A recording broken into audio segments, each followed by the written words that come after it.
Sian Lim may kapalit na bilang leading man sa puso ni Kim Chu. Matapos ang tuluyang pag-amin ni Kim Chu at Sian Lim ng kanilang paghihiwalay.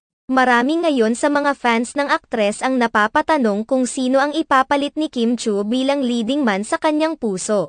Nitong December 23, 2 araw bago magpasko, tuluyang ipinabatid ni Kim Chu at Sian Lim sa kanilang mga tagahanga ang kumpirmasyon sa mga kumakalat na isyu patungkol sa kanilang hiwalayan.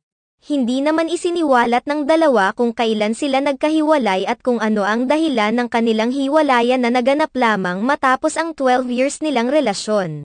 Marami sa kanilang mga fans ang nanghihinayang dahil sa tagal ng kanilang pagsasama ngayon pa umano sila nagkahiwalay. Sa kabilang banda, marami naman sa mga fans ni Kim Chu at Paolo Avellino, na naging katambal ni Kim Chu sa digital series na Linlang, ang nagsasabing baka ang totoong itinadhana ang dalawa at tila nagkakamabutihan na rin umano ang mga ito. May mga nagsasabi pa na wala naman umanong masaya sakaling totohanin ng dalawa ang kanilang relasyon dahil pareho naman silang single at malakas rin umano ang kanilang chemistry. May mga nagsasabi pa na wala naman umanong masama rito dahil si Sian Lim naman ang naunang magloko dahil sa mga kumakalat na larawan na may iba umano itong babae na siyang dahilan kung bakit hindi nito maaya si Kim ng pagpapakasal.